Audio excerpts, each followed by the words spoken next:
Who the fuck is the chosen one? Is it me? Or is it you? I don't know, but let's find out. Luffy, Naruto, Tanjiro, Harry Potter, Jesus, Poe, Aragorn, Gojo. We all heard and saw these names many times in the Bible and on the internet. And it's actually possible to be one of them. To be the chosen one. But it requires a couple of important things that I'm about to share with you. So let's make a quick plan. If you want to become the honored one, there are 5 crucial things that you must understand. Let's start with the first one: right place, right time. In fiction and just throughout history, we saw a lot of examples of prominent and outstanding characters. They had powers, inhuman abilities, profound knowledge in something, talent, or some of them were complete losers just like you. But there are so many losers in the world. So how can you know if you specifically are the chosen one? Simple. You have to be at the right place at the right time. You can also call it the will of chance or universal luck. Sometimes it's not enough to be unique and have powers. You also need to be lucky.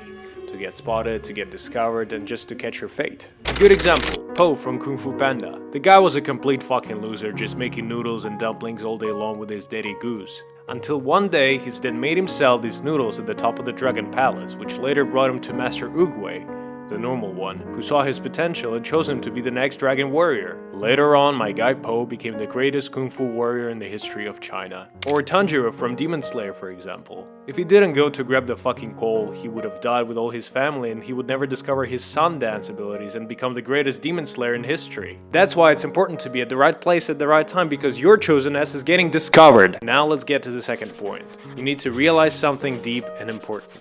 The thing that differs the chosen ones, the honored ones, the children of prophecy, and your biological dad is that all of these guys realized something so deep and so crucial on such a universal level that they started seeing shit like this.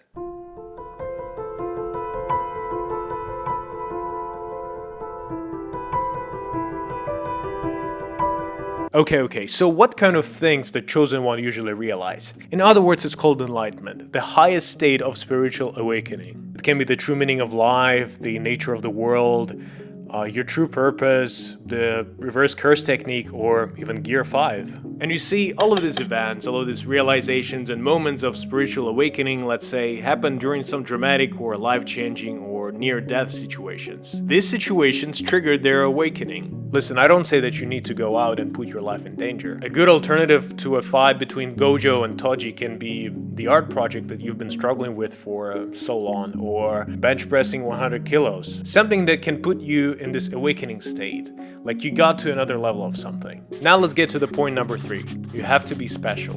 Okay, stop right there. I don't want to hear any jokes about that. Now ask yourself these 3 questions. Do I have superpowers? Did my parents die when I was a kid protecting me from something or just for nothing? Do I have a strong aura even though I still haven't discovered my powers? Well, if the answer to these questions is no, don't worry guys, you're just the late bloomers. What defines your specialty is something that makes you proud of yourself, something that you're doing better than other people. It can be drawing, singing, jujutsu sorcery, running, ninjutsu, or making videos like me. It's important to realize and embrace what makes you different, because everyone has a unique combination of skills, talents, perspectives, quirks, and many other things. We're all different. In fact, standing out and staying true to yourself sets you apart as someone worth following and respecting. So now let's get to the point number 4. Strong personality. The honored ones have too many unique personality traits, so I decided to cut it down to these main 4. These are self-awareness, dedication, authenticity, and purpose. First of all, self-awareness. It's the foundation of becoming exceptional. It's important to understand your strengths, weaknesses, your passions, and your values. Reflect on what truly matters for you and what drives you forward. Becoming the chosen one also involves dedicating yourself to a craft or cause, having a high level of skill or expertise in chakra control, swordsmanship, or kung fu. Being authentic is another important personal trait that a chosen one must have. In the end, it's not about following someone else's path or trying to fit in, because the chosen one never do that. Instead, they fully embrace themselves. The honored ones have a deep sense of purpose. They don't just live for themselves, but for a big cause, for a community, or the set of ideals. This purpose-driven life gives their actions some meaning, which other people really admire. And now let's get to the final and the most important point of the entire video. it's you.